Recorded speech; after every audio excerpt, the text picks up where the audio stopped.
This is a ManeHustle Media podcast.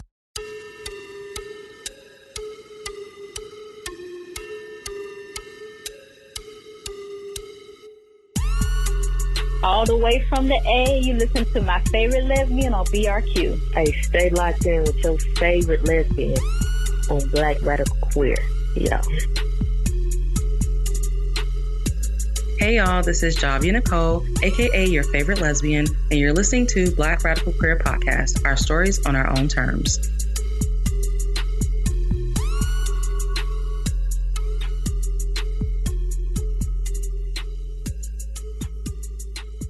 Hey y'all, this is Javia Nicole. Welcome back to Black Radical Queer Podcast. Before I get into the episode, I just have some news and announcements, I guess I'm going to call it. What do you call it in church? I can just say church announcements. These are my church announcements. All right. Number one, the guest I'm recording with today, we have the pleasure of recording in her home. She has many pets. So some pets are not inside right now, but the cats are inside and they're pretty quiet. But every now and then, they might need to stretch their legs, do some kitty calisthenics, whatever's going on. So you may hear some noise from that, possibly. We'll just see. They're pretty quiet, but you might hear like a random little bump or something from them, getting situated, jumping from place to place and doing what cats do. So that's my first church announcement. My next one is, what's my next church announcement? Oh, them coins, Patreon. That's the next church announcement. So, cause I'm not trying to get into a fight with my producer. So I am making an effort to mention my Patreon on every episode. The disclaimer that I just gave is a prime example of why I need support on Patreon, because we need a dedicated recording space. We do not have one. That's right. See, the cat's agreeing with me. One of them just meowed. He know what it is. So, I'm out here trying to do my thing. But as y'all know, we don't have a dedicated recording space. So we just get in where we fit in. We really record wherever we can. Usually I'm up at the crib. I'm at my house in my room recording. Today, because y'all know I got a dog, and I also have other adults around. That's why I'm not at my house. I'm at my guest house. But yeah, we just really be trying to, just out here recording wherever we can. If we had a dedicated space, it could be soundproof. So we wouldn't have to worry about any of these things. Because in addition to pets and people and stuff, we also live in a city. So sometimes you may hear the glorious sounds of the city, like an ambulance or police sirens or folks drag racing. These are this is the music, this is the soundtrack to where I live. So that's what happens. So if you want to support via Patreon, there are various levels that you can support. Y'all know I do have a reparations level, because I'm about that life. So for my people who are not Black, if you are interested in, hooking your girl up with some reparations, I'm here for that. But outside of that, I have all kinds of levels. And then I also have Venmo and Cash App. If you just want to do a one-time contribution, everything's appreciated. This shit ain't free. We paying out of pocket for this. And my producer's working really hard to get some stuff off the ground. I got a full-time ass job. So this is what we doing. So I just want to put that out there. Thank you for listening to my church announcements. All right. So we can get into this episode. So today I have a guest on who I've had featured before on my poetry episode. So when I did my poetry, I had listeners submit poetry. And one listener was Sarah. She shared some poetry, got good feedback about her poetry. So the peoples like what you had to say. But today we're going to be talking about something completely different. So we're going to be talking about polyamory. This poly is one of the most popular topics on my show. My poly episodes get the most listens, the most downloads, comments and stuff. Y'all are really nosy and curious about this poly life, okay? And the reality is, Sarah has some experiences that I don't have in poly. Like I told y'all, I'm boring. My shit's pretty boring. But something that someone asked me about was breakups and stuff like that. So I thought that she'll be a good person to have on to be able to talk about navigating that. So what we're going to talk about today is Sarah's experience with navigating more than one relationship at a time. And, relationships can be in different places. So we all have gone through breakups. We all have gone through kind of those beginning stages of a relationship too, where it's butterflies and rainbows and shit. So going through both of those at the same time, that's not something I've experienced, So I haven't gone through that in my poly, but it's something that she's experienced and that I think that she can give a lot of insight to. And, y'all will probably learn something, from her experience. So I'm going to, of course, allow her to reintroduce herself to you all. And we will get into our conversation. Hello, everyone. I'm Sarah. Huge lover of Black Radical Queer, listener and love being on the show, and I'm on the show podcast. So a little bit about me. I am a Black, bisexual, polyamorous woman. I use she, her pronoun. And I've kind of became poly unofficially. It wasn't an intentional thing. I think I just realized it was a fit for me as I explored relationships. Wait, hold on. So you can't just gloss over that. All right. So how did you just realize that it was a fit? How did this happen? Well, I've never felt comfortable lumping all of my needs into one person.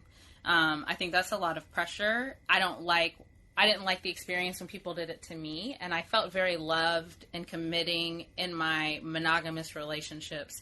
But there were always, as a bisexual woman especially, there was always some type of gap that wasn't filled. And it's not anyone's fault if they're a man and they're not a woman, or vice versa, or other qualities. So I just started to explore with one of my partners, having more than one partner because I was bisexual. That's really where my polyamory started, is not feeling fulfilled because I didn't have that other component in my life. So that's how I feel like I fell into polyamory, and then I decided to claim it because I felt like it was a better fit for me. I didn't really see myself being with just one partner because it just wasn't a fit. It wasn't working for me. Okay. I guess that's acceptable. All right. So let's kind of, give folks some background information. So you were navigating at this point in time that we're going to be discussing, you were navigating multiple relationships. So you're navigating two relationships, two partnerships at the time, and they were in different places. So kind of give us an idea of like the space that each of those relationships were in, and just kind of how, because like when this new relationship started, where was the relationship you were already in? Where was it? Just kind of, I guess, give us an idea of what was going on. Okay, so I'll start with my longer relationship. I was married. I'd been married for about a year. I'd been with the person for 6 or 7 years. We've been friends for 10. So we had a pretty long-term friendship that became a committed relationship that became a marriage. So at that point, I was a year into my marriage with my husband. And that was around the time I started to date my girlfriend. And to give a little bit of background with that, I knew her previously and there was some attraction. And to make it a little bit more complicated, she had actually dated my husband at one point and they still had a pretty good friendship. So she was somebody in my life, and we blossomed around that time into a dating relationship. Okay. So when you all started dating, what was the relationship like with you and your husband at the time? Because you said that this person was someone that he had previously dated. So like, how did that go? Was there any issue with that? And just like, even one-on-one, what was the relationship like with your husband at the time? So one-on-one with my husband at the time, it wasn't great. We were going through a rocky patch and just having some difficulties in our friendship, because I think friendship is still very important in relationships, but also in our romantic part of our relationship and our marriage partnership. So all around, it just wasn't very stable at the time. And then I think you had asked me about how that impacted her dating him previously, how that kind of impacted everything. So at first, and I'm a strong believer in transparency and communication and understanding are really like I don't know, they're at the core of a successful relationship. So initially we had a lot of conversations about how that would be for all of us to be in a space together with me dating her and him having that friendship and previously dating her. And he consented to it. He felt like he was comfortable with it. We all talked about it individually. Like I talked with her about it. They talked, my husband and I talked, and we all came to an understanding that it would be okay, which I can get into a little bit more later. It didn't necessarily play out that way, but we went into it with an understanding that they would still maintain their friendship and that her and I would date, and we could all kind of hang out and spend time together. And at first it was pretty amicable. So with the understanding that you all could all like hang out, spend time together, what did that look like? Like, did you all date? Like, did they, did you all have a situation where all of you dated? Like, did they start back dating or anything? Like, how did that play out? We initially discussed, once things became a little bit more intimate and her and I were dating more seriously, looking at being a family unit, but not being I guess what people would call like a traditional poly-triad. Like we weren't going to all be in one relationship together. Okay. They were going to be friends. Her and I were going to have our girlfriend relationship, and I was married to my husband. So, but we did want to have a family. So they had, talked about if they wanted to have children, I would have children with my husband, and we would all share a home. And what ended up kind of transforming that situation is I think my husband realized that he might have still had feelings for her, which was okay, but then we had to kind of go back to the drawing table again. And I think as things started to get a little bit more complex in our own marriage and our own marital struggles, and then him, and I don't want to speak for him because he's not here, but from my experience from the outside, him seeming to struggle with, wanting to circle back to the romantic part of their relationship, that it started to shift the way our family was trying to be set up at that time, our little poly family. Okay. Do you think that his romantic interest in her became renewed because you and her were romantically involved? I'm a little on the fence. I think part of it was that. And then I think part of it was wanting like this need, which I think is just a natural human need that I would have gone through that too, of like needing to feel like he was a part. Okay. Because we all lived together, like a little further into the relationship when things started to shift, we all shared a home. And I think that it was hard to, although we talk about, oh, this is a great idea, in theory, it is hard to live as a family and have these different types of relationships. Mm-hmm. I mean, plus there's this thing in polyamory, which I honestly just recently learned like the term for, but it's, people say FOMO, which is fear of missing out. And so it's like you see, someone that you care about or whatever kind of having this, having a certain interaction with someone else. And it's not like, I don't approve of this or whatever. It's just like, it's kind of like, you feel like you're on the outside looking in, like, I want to be involved too. I wonder if it was a situation of like, okay, well, him and her had decided to be friends. Then you all had this kind of budding romance. And he's like, it's kind of maybe on one hand, reminding him of, like, these are things I like about her or something like that. Or part of it being the fear of missing out. And because you all were in a, going through a rough patch, if maybe that has something to do with it too. Like just kind of wanting to have her attention too. Or kind of like the fear of missing out being exacerbated by going through you all going through a rough patch. So, I mean, how did you navigate like starting a relationship with her and kind of that courting stage and dating and stuff while also being in a rough patch with him? Like, because those are different emotions and stuff that you're going through.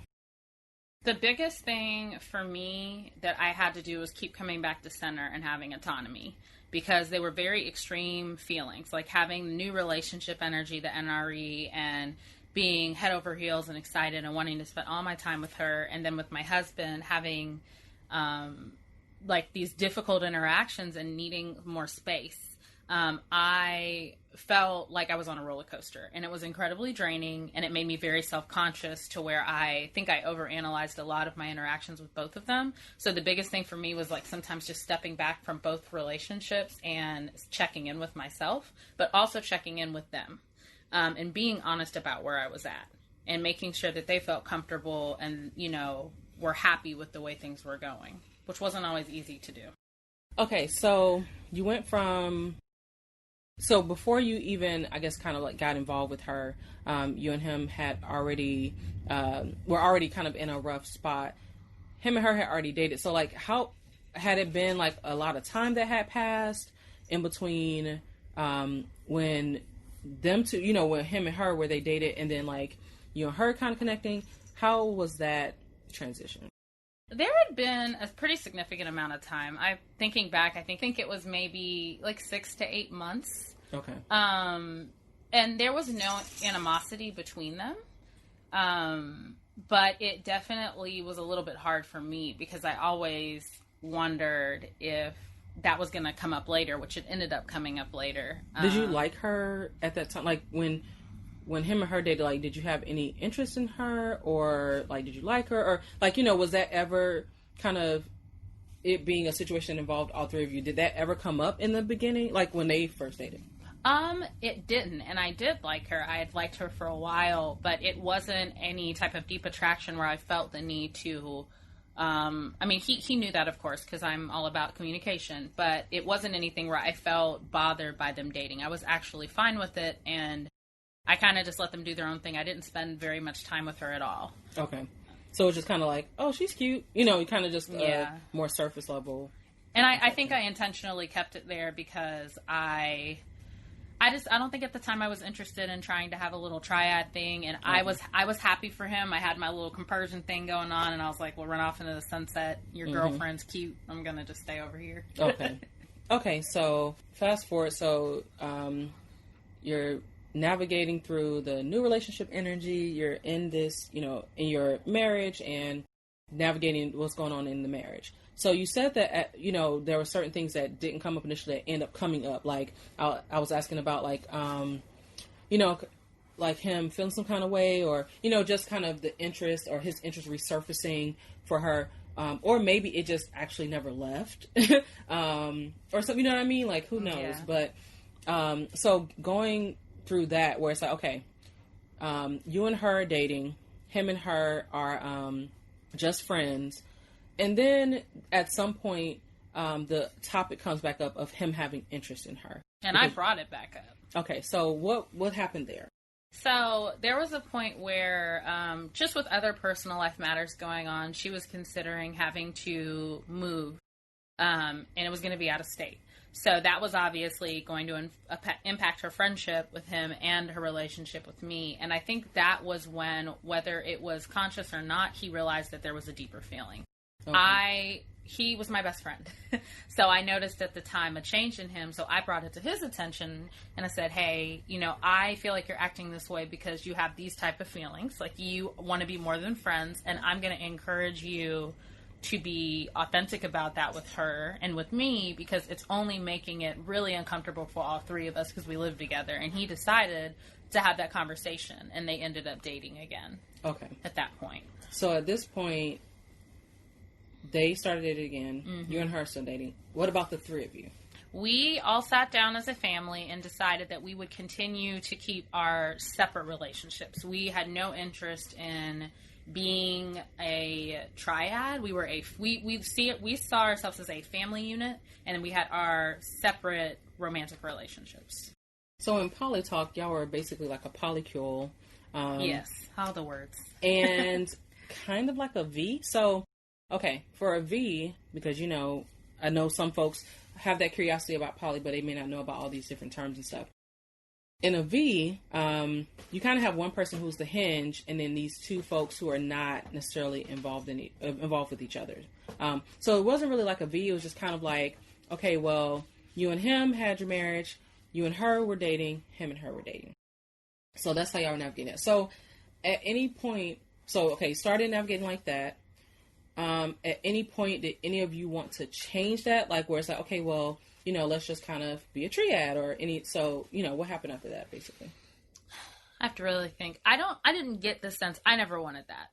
And I didn't get the sense either of them did. But okay. I think a lot of that, like, FOMO was happening at times. Mm-hmm. I will admit that I had my moments. We're all, Well, where you felt like you were missing out? Yeah, I would, we had very different, like, work schedules, and I'd come home and they'd be, like, into whatever they were doing, and sometimes it did make me feel jealous, and I would have to check that, because I wasn't angry at either of them, but it is very difficult, well, for me, I won't speak for other people, but my experience was it took a lot of, like, self-work to manage being all in a house together, but not being an actual triad, because we weren't. So sometimes I had to gauge, okay, do I sit on the couch with them? Do I sit between them? Are they doing a romantic thing? Is this family time? So we actually had to talk about, like, when are we going to have family time? Right. Like, when is it all of you hanging out versus, I mean, it does present a different type of dynamic to, like, not be a triad. And I mean, a triad is kind of like the most common and most well known, especially like one with a man and two women is very common, and what people a lot of times think about when they think about polyamory. But to be navigating kind of,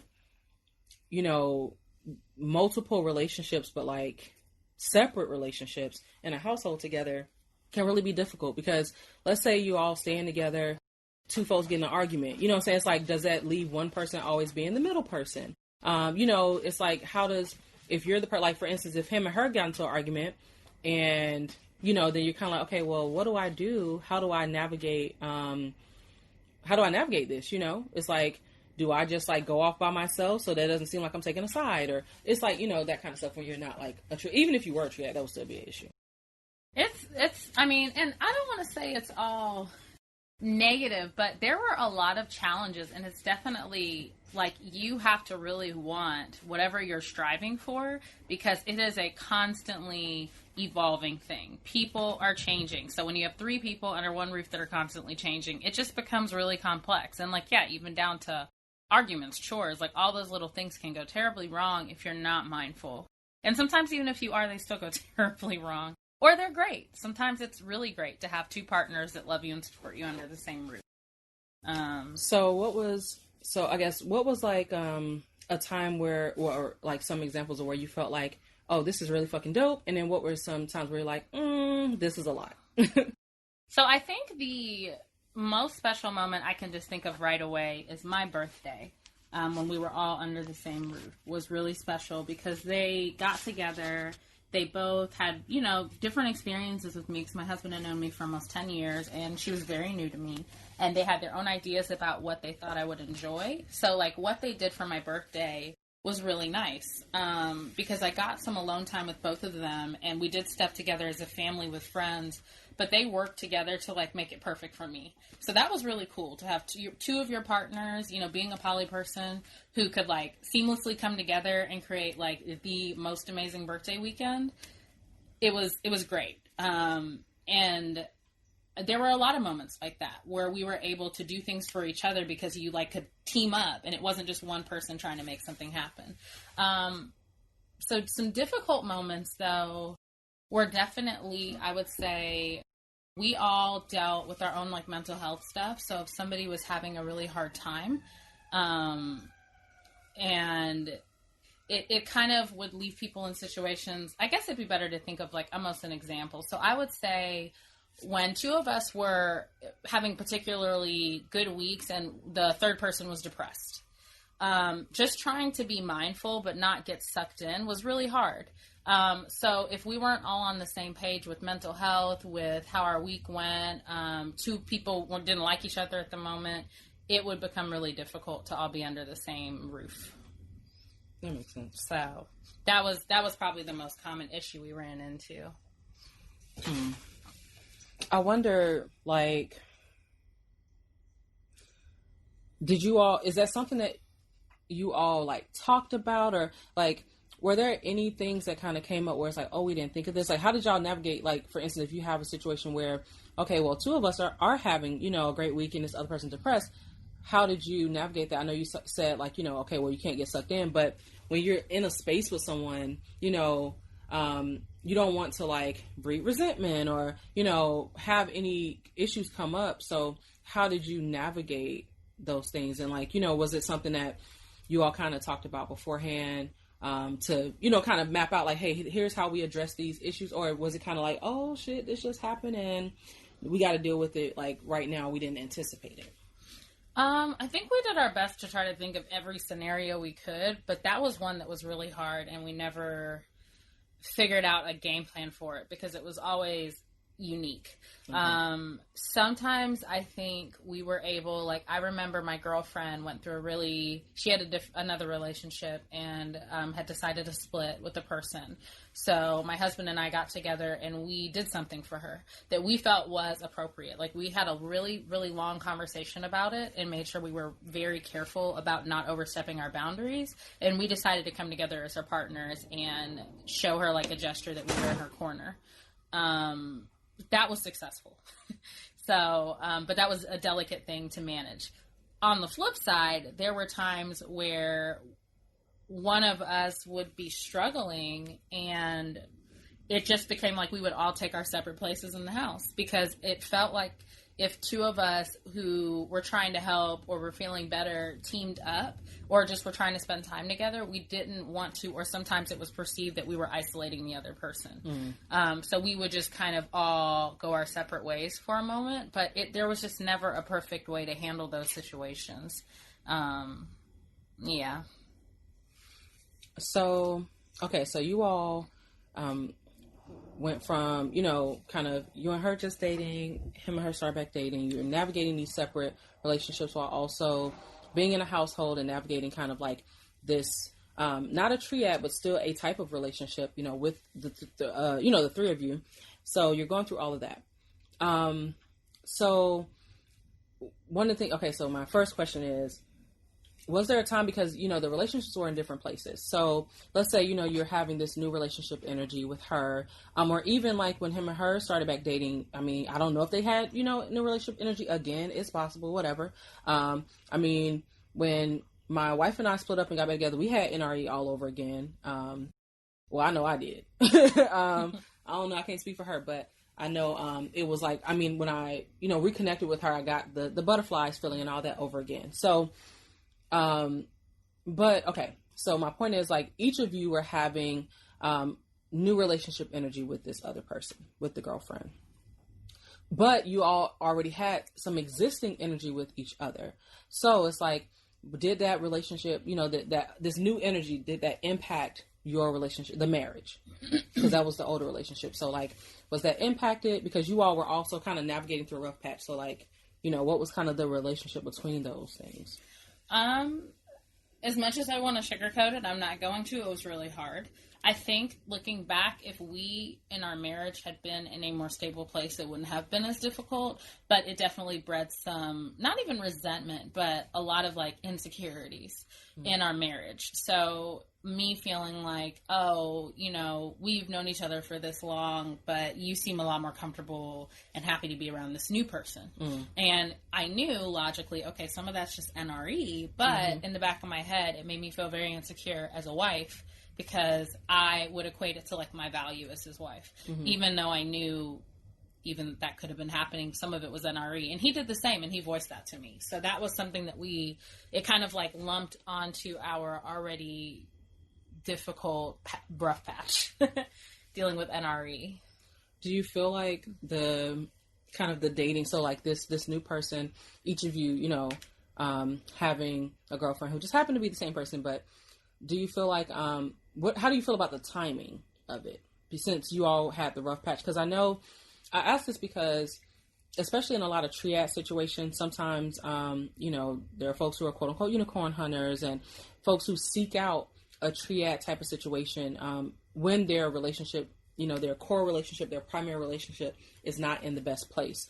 And it's something that there's a lot of controversy about, and a lot of, people talk about it a lot, like in poly circles, because it's something that it seems, that's another reason why it's so common to kind of see the male, female, kind of setup with a poly relationship, because you have this existing unit of like a husband, a bisexual wife, or a, boyfriend, bisexual girlfriend, bringing in this other woman, for them to date and all this kind of stuff. And there's a lot of couples privilege and all this other kind of stuff. So it's like navigating that is difficult, and there's a lot of controversy around it. So, but, you each had a relationship with this person and were dealing with that new energy during a time where your relationship wasn't in the best place. So how do you feel about, though, like the timing of everything. So that was something we all talked about as a family unit and as our individual couples. It was terrible timing. We even considered, my girlfriend and I, taking a break, breaking up, not being together. I'm not sure if they had the same conversations, but I know my husband and I had those conversations about how we both felt about having a girlfriend, because we were not unicorn hunters, and we felt very, very much the opposite of people that kind of believe in that practice, that we did not want to try to use my girlfriend as a Band-Aid. And she even talked to me and him about feeling, like she was a Band-Aid at times, like for our marriage. So we had to decide, was it worth still trying to pursue this in this moment? And we did make that choice. Did she say what made her feel that way? Like, was there anything that you all were doing that you kind of weren't aware of that made her feel like, because the thing is, because y'all weren't, an official or like technically a triad in the poly sense, but in some ways you still kind of navigate it like one because you're in a household together, but you're not all like dating as a unit, you know what I'm saying? So it's like, so technically she wasn't like, a unicorn, but, if she said that, sometimes, I feel like a Band-Aid or whatever, did she express like what made her feel that way? She did. And I mean, one of the things that she would express, which was difficult, was a disclosure. So, we were still partners with her. And when you have a partner, you talk to them about struggles you're having. And in poly, that can become complicated because it's like, how much time do you spend talking about your other relationships, if you do at all? And that's a unique individual choice. Yeah. And you all live together. So it's like, right. I'm telling you about this other relationship and this person's in the next room. And they were right next door. Right. But I think I chose to disclose less to her about how I was feeling. I would just kind of keep it in an emotional capacity thing, like, hey, I'm having a hard day. He disclosed a lot. And I think that sometimes, and I don't think the intention was to make it feel like she was a Band-Aid, but I think that she expressed, it made her feel bad, and it made her feel like she had to live up to all these expectations. So he would like vent to her about you. And she's also dating you. So it's like, dang, you're telling me all this stuff about your troubles with this person who I also have feelings for, and I'm also involved. Yeah, that's a lot. and we all ended up talking about it to an extent. And then I know that sometimes, like, my emotional, for me with her, what she struggled with was I did not verbally disclose, but I would have really hard emotional days, and she felt the need to compensate because she knew I was having a hard time. And it's you like, compensate with him? Compensate with me, like try to pull more weight. And I think it drained her, and she felt like she was a Band-Aid. Okay. Because she's like, well, Sarah's depressed and upset and angry, so let me do something nice for her or check on her. Or, and which is, I mean, you do that in a relationship already, but it's like, if you also feel like, hey, I'm dating this other person in the household, I have a responsibility to them too. It might be like, okay, well, she's feeling down, let me pick up more in the household or whatever. I mean, it's also something interesting to navigate because you all had a marriage. You know what I'm saying? So it's like navigating that type of relationship, and not saying there was a hierarchy, but it's like you had more time with each other. You had that existing marriage, plus she's newer coming in. So it's like there's also just the newness and kind of some of the stuff that comes with newness in a relationship where you kind of feel like you're still in a way on your best behavior. You're still trying to be perfect, and none of us fucking perfect, but you're still trying to kind of be, do all the good things. So it's like part of that too was probably that, like her wearing herself out because she's like, they already have struggles, so I'm trying to not have any struggles with either of them, even though it's just not realistic because we're human. Right. And then going back to that autonomy thing, her and I had to talk about, like, her feeling like she had no, peace of mind or space to herself. Because she kind of was bouncing back and forth between these extremes and of like the NRE with both of us, and then also you all's stuff, like witnessing as our family member us struggle in our marriage. So it definitely, took a toll. It took a toll on all three of us.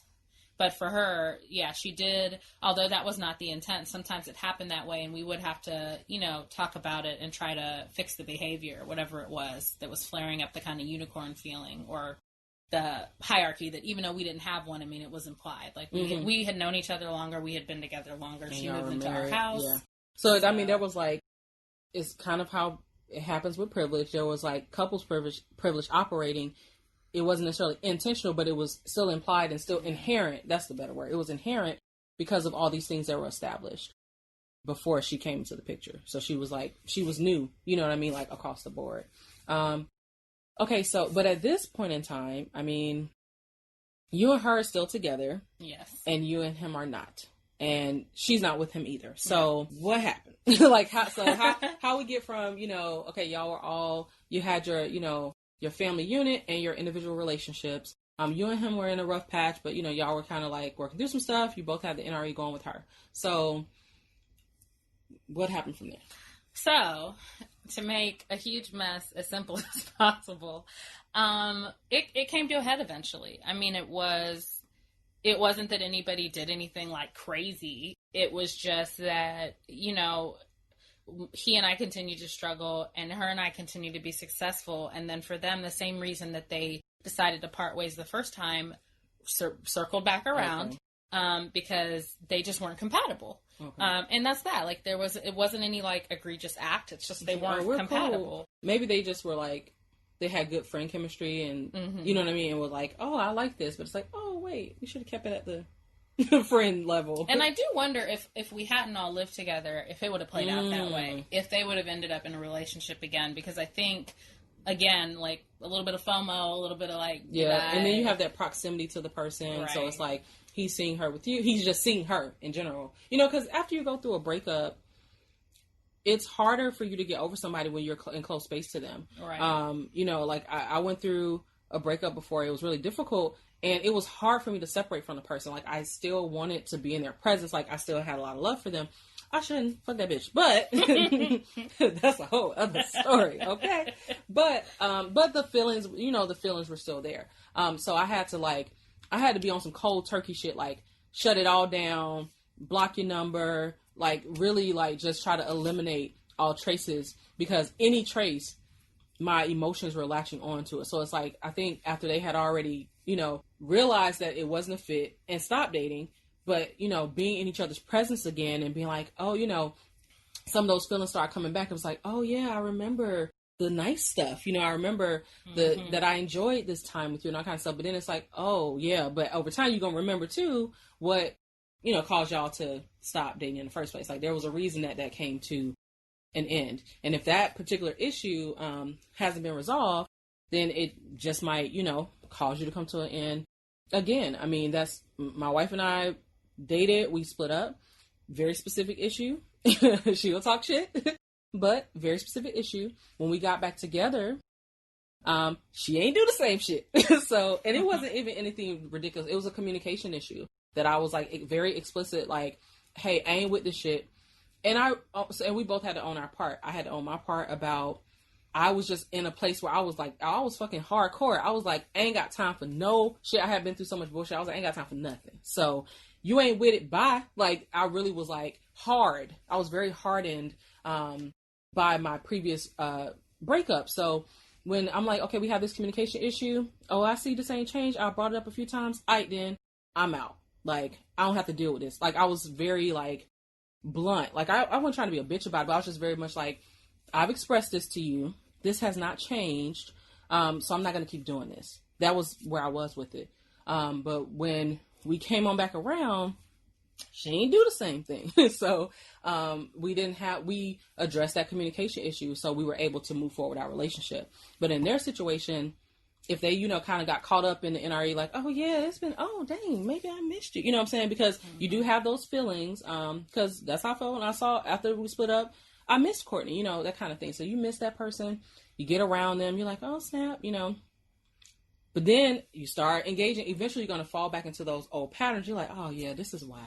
And living with someone, that's a whole and living with them is a different thing too. It exacerbates, like, it's anything that you were dealing with is going to take it to the 10th power. So, you know, that's a different thing too. I feel like maybe too, it helped, not help, but like it caused them to kind of come to that realization a little faster because it's exacerbated, because it's like it's in an incubator. It's like, oh shit, like now I'm dealing with this with you and I can't escape because we live together, versus like I'm dating you and we dealing with this, but then I can just dip out. You know what I'm saying? Like I'm only seeing you for the set time, then I can go about my business. That's a different situation, you know? And I think one thing that was hard for me, but it was probably a huge act of love from my husband that I'm still working through. But he sat me down one day and he told me he thought I was more compatible with my girlfriend. So much so that he thought we should have gotten married. And he said that if we had met first, we would have been married and he would have been the boyfriend. I still struggle with that because I still to this day very much love my ex-husband. But we weren't compatible in that department, so we split. So if we fast forward, like, I think that was a huge turning point in my relationship, my polyamorous just life in general, and my relationships with both of them. Dating, you mean? When he told me. Oh, that. He told you that. So was this after him and her? Yes. Okay. I believe so. Yes, I think so. So they split again, and it kind of wasn't in like a specific event. It just fizzled out. Okay. And we kept trucking along. So you and her, it's like him and her, they kind of fizzled out, but you and her just like still going strong. Still going strong, and we were progressively getting closer. And with living together, and this is a positive and a negative thing, but I want to acknowledge the good parts. Like, her and I learned, I don't usually move in with people that fast, but she ended up moving in with us because of a housing thing, and it worked out. And safety.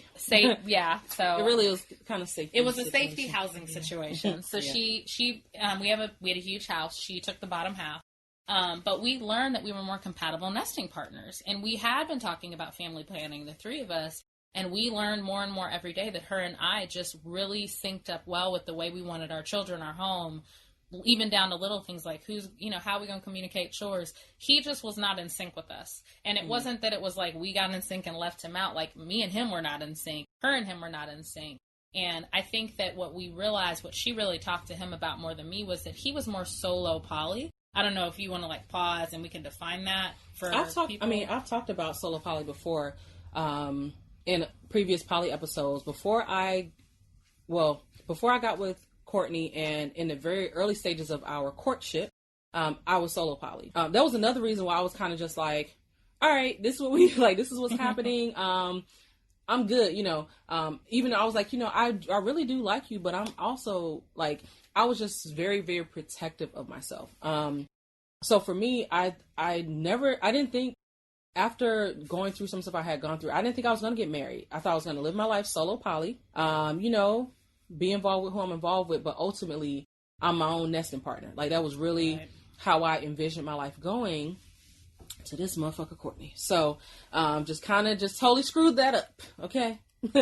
But that was what I initially thought. But yeah, solo poly is like, you're essentially like your own nesting partner. You are your core, you're your primary. You don't have like this other person who is like your primary partner, who is your anchor, who is your nesting partner.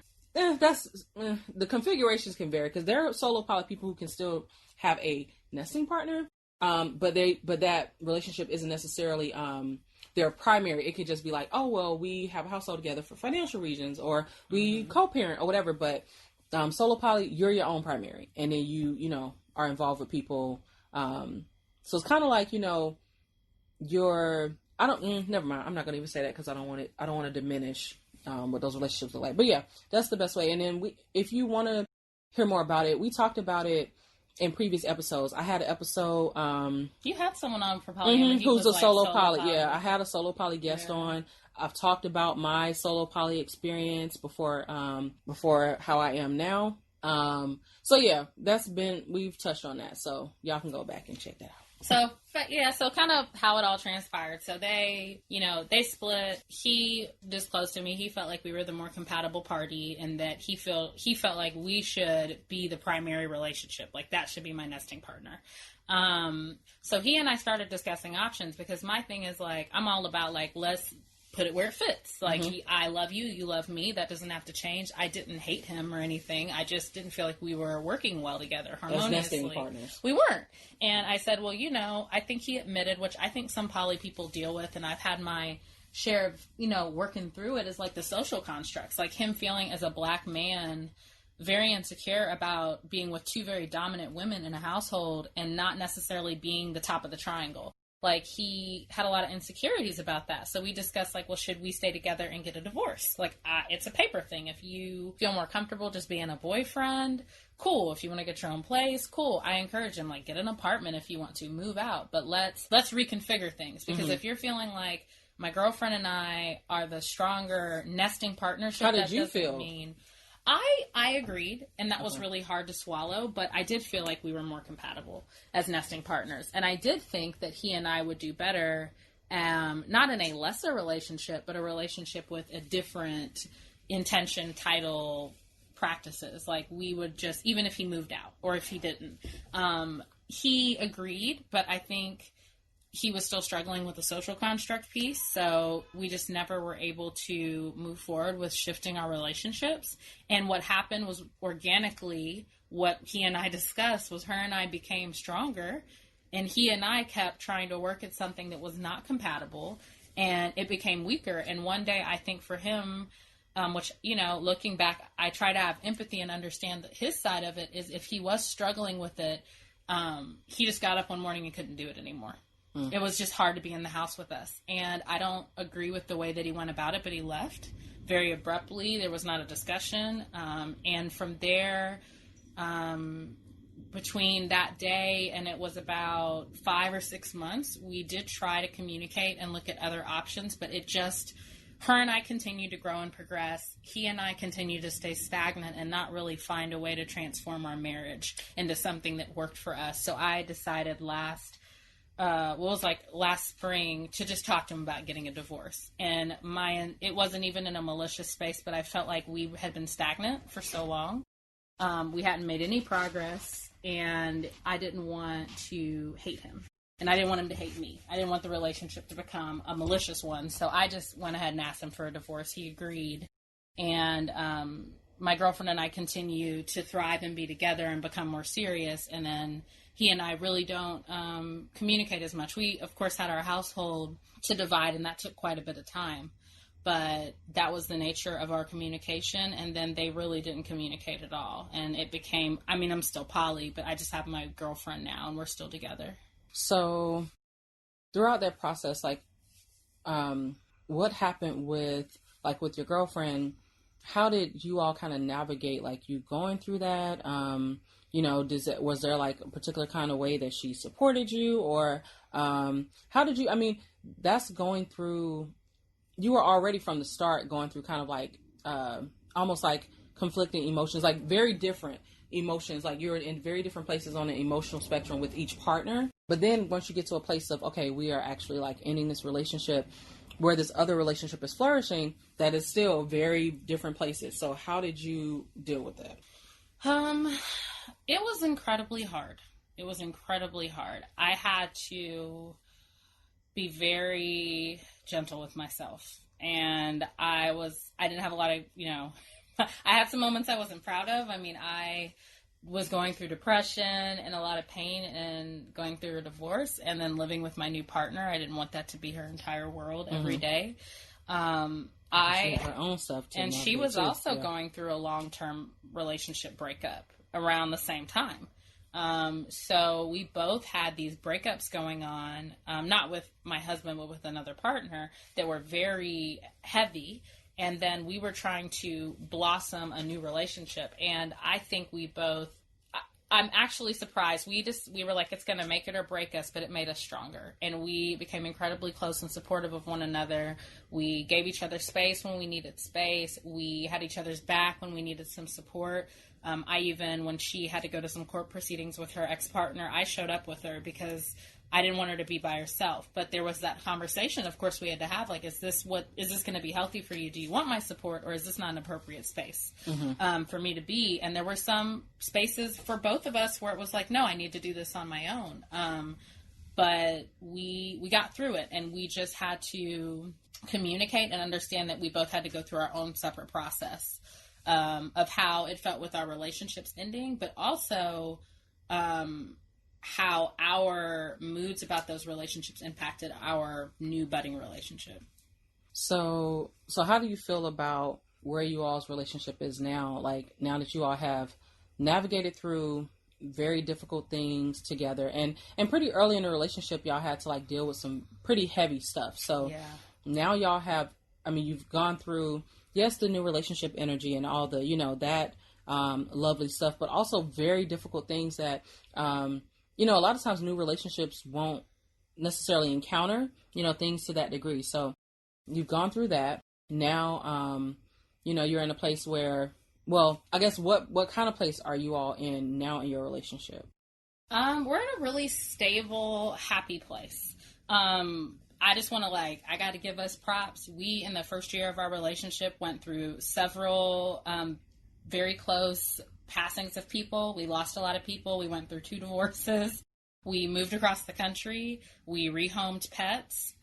So we went through a lot, and I think it made us stronger. We chose to intentionally face those adversities and those difficult things, being honest and raw about it. So we had some ugly moments, some hard moments, and I think it allowed us to grow and become more intimate through those things instead of drifting apart. And we even talked about how sometimes we wanted to break up with each other because we felt like it was too much. So we are now pretty happy and stable, and we're really great about our communication, and we continue to be compatible. And I think the string that was constant through the hard stuff and now the new beginnings and the better things is that we have always remembered that we have that compatibility, and that was important to both of us because we both want the same things in a family. So we felt like that was more important than the things we were facing, if that makes sense. Yeah, I think we that made makes that sense. a priority. I mean, I think too. We can't control timing of things, and so even though the timing is okay, well, hey, this is interesting timing. It also maybe part of that is you all were able to support one another through some very difficult breakups and losing loved ones and stuff like that in a way that neither of you expected. It's you had this person come into your life who you were compatible with and who could be, a partner to you and really kind of traverse those experiences, with you in a very personal and intimate way and in an unexpected way. So maybe that, it could be part of just the, universe's timing or whatever to have you all be in each other's corner through that. And really to show you all too, even though it's still, a fairly new, or a newer, not brand spanking new, but a new relationship, to show hey, well, if we can get through this, it's really hard to kind of imagine something that you would not be able to get through, Right. It's you all were hit with a lot of stuff pretty early on. So it's okay, when you look at just your day-to-day lives and you look at things that come up, it's okay, but are we really fussing about some bullshit when we have gotten through some major stuff and we've come out on the other side of that? So if we can get through that, and I think about that's something that I think about in my marriage. I'm we've been through stuff, and we're not, even though I'm a very open person, I am also private in a lot of ways, especially with my relationships. But in my marriage, I'm when we get it, if we fuss or, a little petty stuff, and I just be okay, really, are we really going to hold on to this when we have gotten through cross country move, major depression, stuff where I'm just hey, I don't know if I can do this. Maybe I am making this person's life, shit that I was really asking myself, damn, maybe I'm just making her miserable and I need to leave.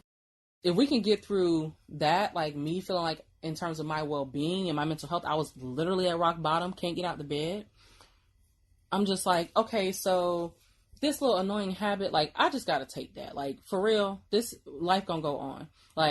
There's even those little things can sometimes really irritate us, but I'm just we've been through, things that are way bigger than that. I was literally just thinking about that either today or yesterday when I was getting ready to brush my teeth.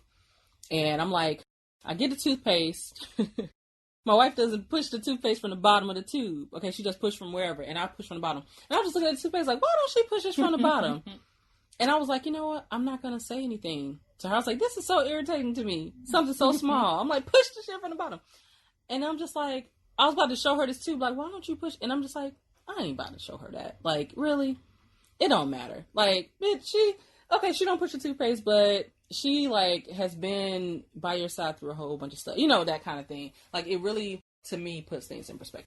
But anyway, so I'm glad that y'all have gotten through all of those things, the storms, and you're able to be in a place where you're stable and happy and just able to enjoy each other, because then that gives you an opportunity to kind of have almost another round of NRE. I've definitely felt that when I started to feel I was coming out of my depression. I felt those new relationship feelings again toward my wife. I'm like, okay, I want to do all these things. And it just felt different, like a refresh or something. And I feel like I've had those moments over the years, over almost 8 years.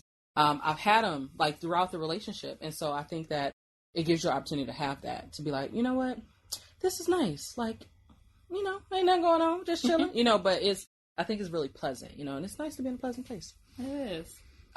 Okay. So yeah, I, appreciate you sharing your experience. I think that, I think it'll just be interesting for people because it is something different to have to go through, like the ending of one relationship and the beginning of another one.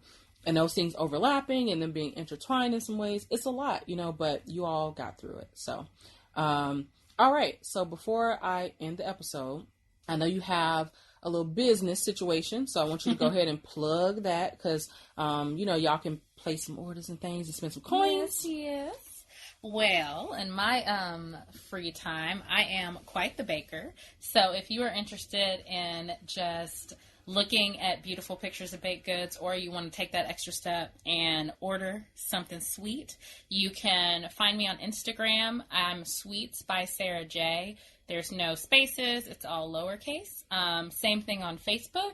And hit me up. Let me know if you see anything you like. I do custom orders, and I also have a menu that always has new and exciting sweets on it. So check me out. And I'm so happy that I got to share my personal experience with you all. I hope everybody got something out of this for their own little poly journeys and curiosities. Yeah, even if you're just being nosy. I know y'all nosy. Y'all, especially when it comes to the poly stuff, they nosy about poly. It's fascinating. It's like, I see a lot more people like talking about polyamory and just considering polyamory. And so it is something that kind of continues to be a hot topic. But, of course, I'll include Sarah's info in the show notes so that you can check out her baked goods.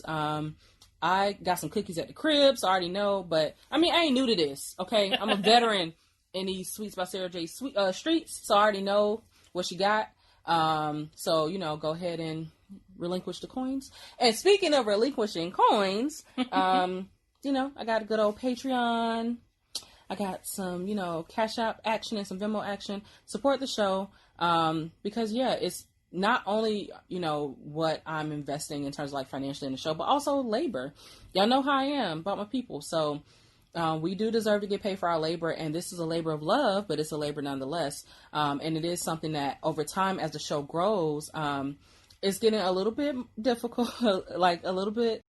to maintain the momentum and knowing some of the limitations that we have. And the reality is LA ain't cheap, and my work money go to them damn bills, and whatever else I'm able to put toward the show, I absolutely do, because it's important to me. It's my baby.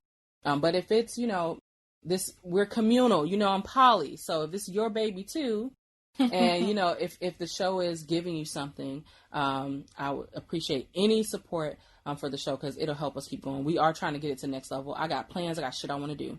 And I want to see that come to fruition. And based on you all support of the show, I think that you do too. So that's that. I apologize for any background noise that you may have heard, but I gave church announcements at the beginning, so just deal with it. This is what we're dealing with until I can get that dedicated space. So I don't know, your girl might have to pop up with a GoFundMe or something, because the struggle is real, y'all. Trying to coordinate and get this shit done, it's a lot, but we're gonna make it do what it do so we can keep bringing these episodes. All right, so that is it for now. Thank you for tuning in to the show. As always, I definitely appreciate it. And all right, I'm done talking to y'all, so I ain't got nothing else to say. Bye.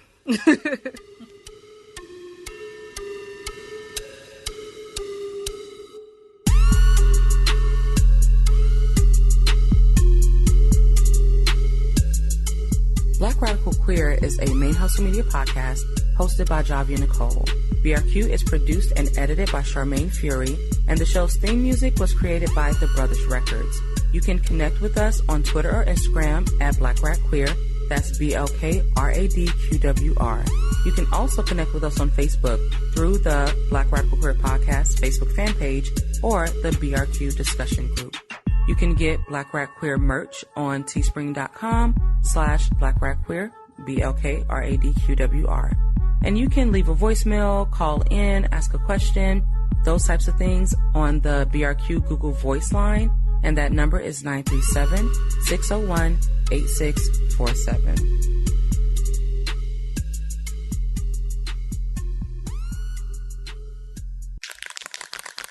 ManeHustle Media. Turn your side hustle into your main hustle.